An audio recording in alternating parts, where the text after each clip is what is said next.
Your Excellencies, invited guests, ladies and gentlemen, I'm delighted to be here. I'm delighted to felicitate with Ogbeni Rauf Aregbesola on his birthday. I participated in this colloquium last year, and I'm pleased to join other compatriots to celebrate him today. He's a great man by any standard. It is appropriate that on his birthday we'll be discussing issues like this that confront our country and brainstorm on ideas to move the nation forward. That's what he always stood for, and he's exhibited it in his leadership opportunities in Lagos, in Osun, and now at the national level. Our country is facing serious problems.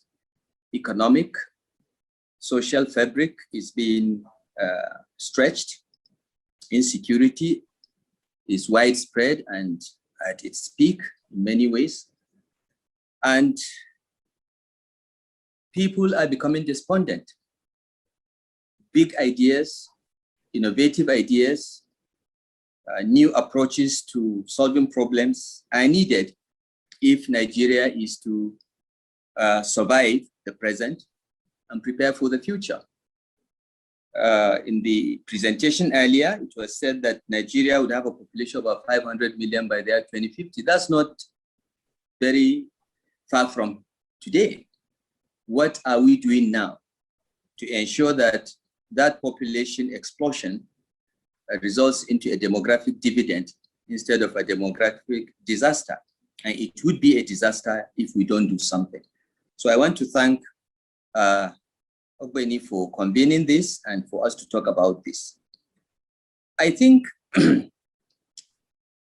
our country is sitting on a fiscal cliff edge. Public revenues are falling. NNPC's oil revenues are almost entirely devoted to funding petrol price subsidy, leaving little or nothing to contribute to the Federation account. Indeed, NNPC warned the governors, the state governors, that in May and June, they are likely to come to Federation account with zero contribution. Most of what we are sharing is from contributions from Federal Inland Revenue Service, Customs, and other MDS collecting revenues. Tax revenues at federal and state levels at not more than 7% of GDP are considerably lower than of any country in the world. And even the African average is about 20%. We are still doing 6 to 7% of GDP. The federal government is severely indebted. Nearly 100% of federal government revenues go towards debt service. It is, the federal government is also maintaining an over-bloated public service, which, in spite of its size, is limited in its ability to sufficiently fund the mandates for security and infrastructure. For instance, in the year 2020, the federal government budget for roads was about 200 billion. But over 800 billion naira was spent on fuel subsidy the same year. Clearly, these numbers show what our priorities are. We are more interested in funding fuel subsidy than building roads. Each one of us knows what we'll do in our private capacities when our incomes reduce or even stay stagnant.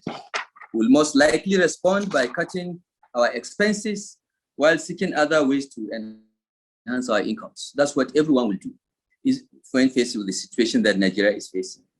Neither of these coping mechanisms is evident so far in our national response.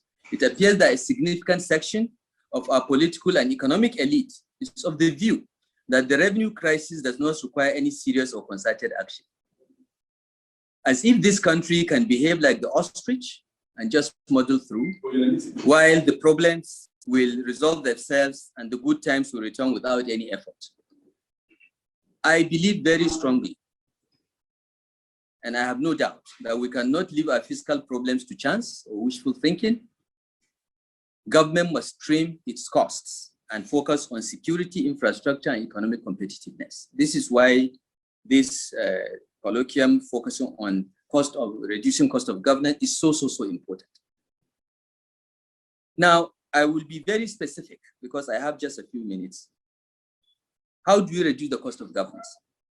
Reducing the cost of governance at federal, state and local government levels can be achieved through the following measures. The first is revenue enhancement and waste reduction. We must forge national consensus now to implement policies that will create more fiscal space for federal and state governments to be viable. This means we must broaden the tax net and consider raising value-added tax to between 15 and 20%. Most of the countries in the West Africa sub-region and most countries in the world have BATs that range in that or even more. Second, again, to enhance revenues and reduce waste, we should stop pretending that the regulated levels of bank lending interest, exchange rates, prices of petrol, prices of electricity, and even the salaries of the public sector are realistic, sustainable, and will lead us to the promised land. They won't. Our lending rates are too high. Our exchange rate is too unstable. The prices of petrol and electricity are below the cost of production. And the salaries in the public sector are unrealistically low, pushing many honest, otherwise honest public servants into corruption.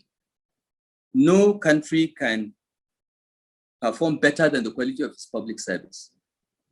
And we don't pay our public servants enough. We must find a solution to that. The other measure to take is one of enhancing the efficiency of the public sector itself. We must, and here I disagree with His Excellency the Vice President, we must right-size the governments at federal, states, and local government levels based on non-oil tax revenues affordability through the merger of MDAs. I do not think you should have a government larger than the taxes you are able to raise in your state or at the federal level. Let us use these oil revenues, this windfall that will not last forever, for investment into the future of Nigeria. Let's use all of that revenue for capital. Let's not use it for salaries. Everyone should pay his salaries through taxes. And I think we should merge MDAs with similar mandates and functions. And we should also impose a nationwide freeze on the creation of any new administrative, regulatory, or executive bodies for the foreseeable future. The federal government has more than 700 MDAs, some of them duplicating functions, people doing little or nothing. They are being paid poorly because there are too many. If there are few, maybe we have a window to enhance the salaries and allowances of public servants. Which brings me to the next issue. Staff quality is more important than quantity.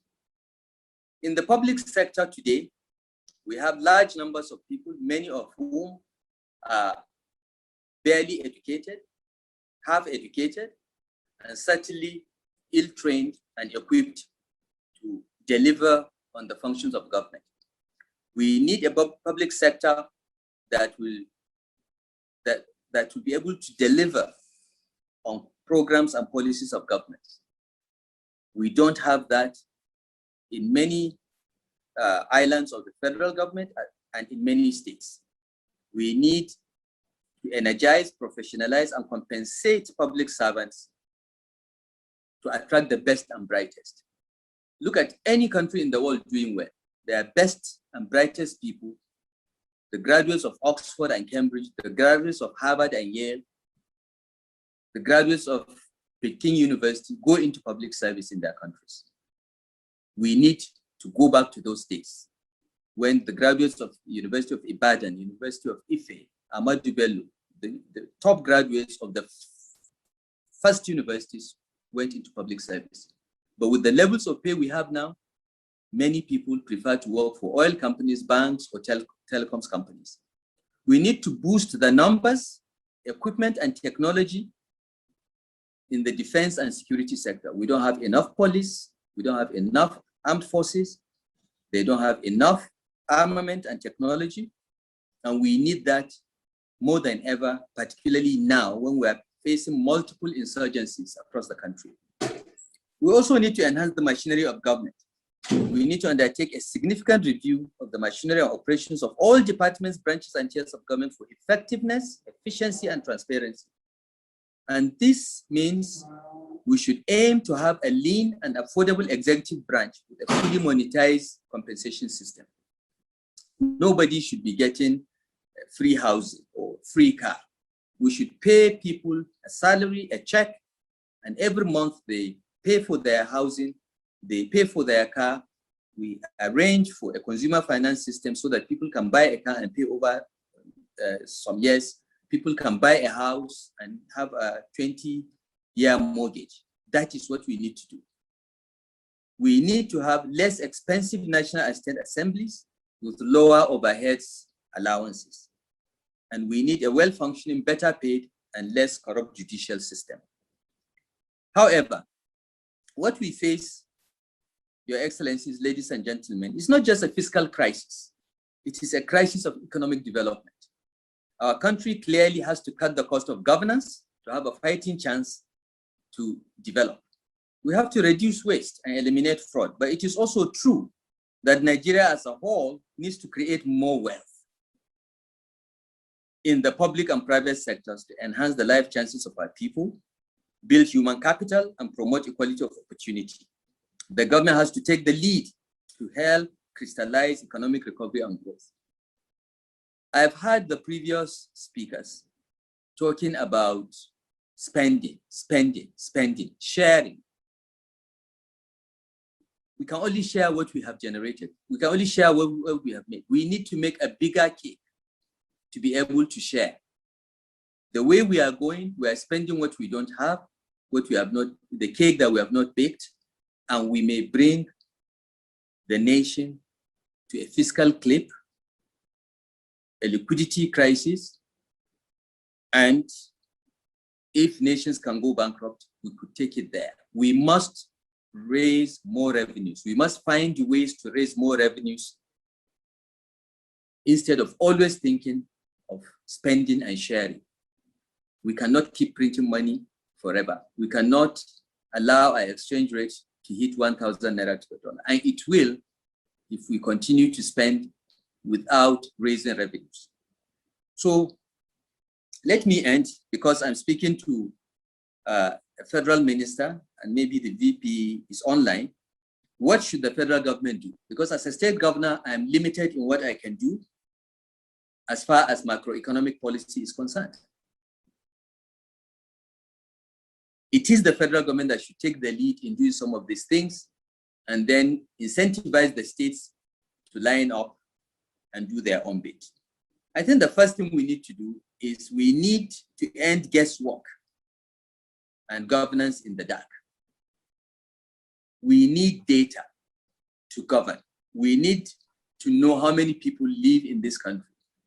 We need to target to complete the biometric capture, identification, and registration of every Nigerian citizen, his address, his occupation,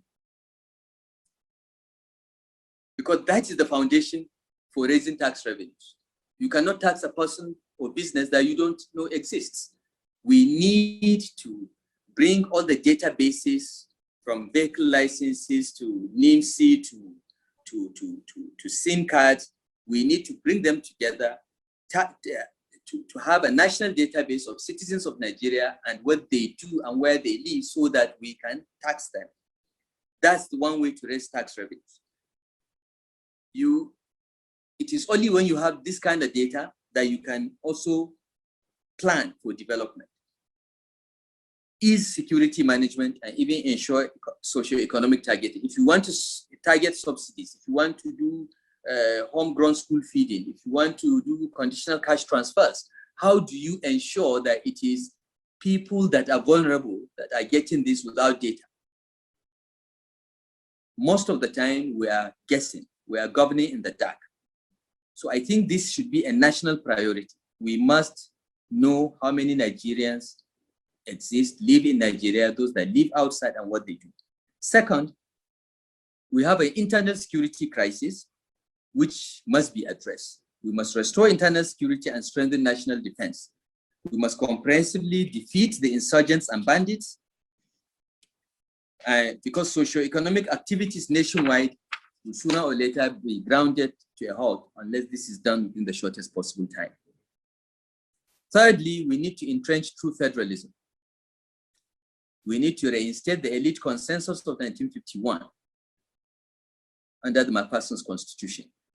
There, our founding fathers agreed that Nigeria would be a true federation consisting of regions, of strong regions and a weak center, with the regions contributing to the pulse to run the center.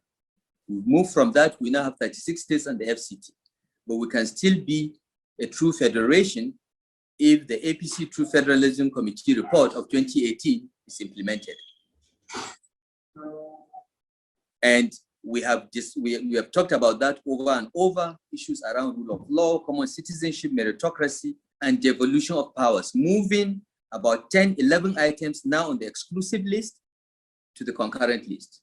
Items like policing, oil and gas, other than those that are offshore, mines and minerals, railways, prisons, fingerprint and criminal identification records, stamp duties, registration of business names, food, drugs, and poisons other than narcotics, minimum wage.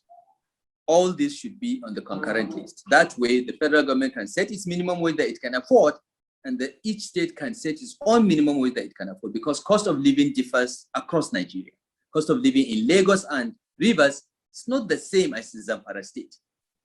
States must be allowed to fix a minimum wage that they can afford. We have a national minimum wage of 30,000, which only 3 states in Nigeria are implementing. 33 states are not in violation of the law. What's the point of making a law that cannot be implemented because of force majeure? The states can't afford it. So we need to look at these issues and be very pragmatic and place responsibility where it will best be taken care of. Decentralization of the judiciary, for instance, and flexibility in the local government system. We need to have a democratic local government system in Nigeria, but it should be flexible, recognizing contextual differences, history, culture, and other peculiarities. Fourth, we need to go back to economic planning and must develop an industrial strategy for our country. This is what China did. This is what Japan did. This is what India did. Every country in the last 50 years that have moved from low income to middle and upper income did so by getting the government to lead in economic development through planning and developing industrial strategy and incentivizing particular sectors that the country has comparative advantage. We must do that. We stopped planning long ago. We've resumed it now, but we need to do longer term plans, 5-year plans regularly, and compel every state government to do the same. That way, the whole country moves forward in the same direction. Number 5, we must realize that oil and gas is not the future. We need to make wise and hard choices about the investment of the revenues from this resource before oil and gas become irrelevant in the global energy marketplace. And this is likely to happen in the next 10 to 20 years. Already, many countries are looking at stopping the production of vehicles that use fossil fuels by 2030. That's 9 years from now. So this is a matter of urgent national importance. We need to move away from that. Number 6, subsidies, targeting, and prioritization.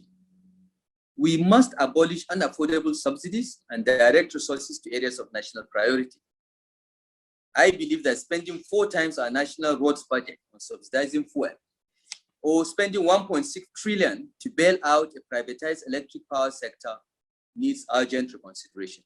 We privatized the power sector, yet we are subsidizing to the tune of 1.6 trillion in the last 4 years. It doesn't make any sense at all. Why didn't we just go back and keep NEPA together? Would maybe be spending much less than 1.6 trillion in 4 years. We need to do something about our physical infrastructure deficits. We know the deficit exists. The issue is, how do we finance it? We can address the physical infrastructure deficit, electric power, roads and rail, aviation, etc., by issuing bonds for bankable projects to be financed, to be subscribed by pension fund administrators. We have something like 12, 13 trillion with the pension fund administrators. This is in banks. They are buying bonds. It's working only for the banks, only working for the financial system. Most countries use pension funds as long-term source of funding for infrastructure, for mortgage, and so on. We are not doing it. We are just making money for the investors and the banks and the financial system, and we need to stop that. People are saying you are borrowing from the pensioners' money. It is not, you are not borrowing. They are issuing bonds, and they will get return on that money, and you will not, the bonds will not be subscribed by the pension fund administrator unless they can see clearly that they will get their return on investment and get their capital back. But if you want to build something, you want to build a rail system that requires 30 to 40 years payback, there is nowhere you can get such money, apart from the World Bank and pension funds. This is what everyone does across the world. But there is such a high level of illiteracy and misunderstanding of this in Nigeria that people prefer to allow the money to just sit there working for no one. Finally, we must develop human capital. We must develop our ICT capacity, because the whole world is going in the direction of total dependence on Internet of Things, broadband. We must take broadband to every home. We must make wireless broadband available to every citizen of Nigeria. We must do so in the shortest possible time. That's the only way we can remain competitive. We must build human capital, investment in education and healthcare. We must invest in ICT and broadband infrastructure, higher education, secondary and tertiary healthcare. In conclusion, Your Excellencies, ladies and gentlemen, I think that many of the things I've said today are not new. Most Nigerians know this. We have solutions to all these problems. We have had conferences and seminars. We've had research undertaken in universities. All the answers to our problems are there. We don't need any more conferences and seminars to find solutions to our problems. What we need to do is maybe stop any more conferences and seminars and just focus on implementing agreed policies and programs. Let the analysis paralysis stop. We all know what we need to do in Nigeria. The solutions are not difficult. We are not the only country in the world. We are not the only country that has faced these problems. Others have done it. All we need to do is to take what has worked everywhere, somewhere, adapt it to our situation and implement. The key word is implementation, implementation, implementation. We are not implementing. We keep talking and talking and talking, and we don't implement. Happy birthday, my Ogbeni, my Egbon. I admire you greatly. May Allah continue to bless, preserve, protect, and elevate you. Amen. Thank you for listening.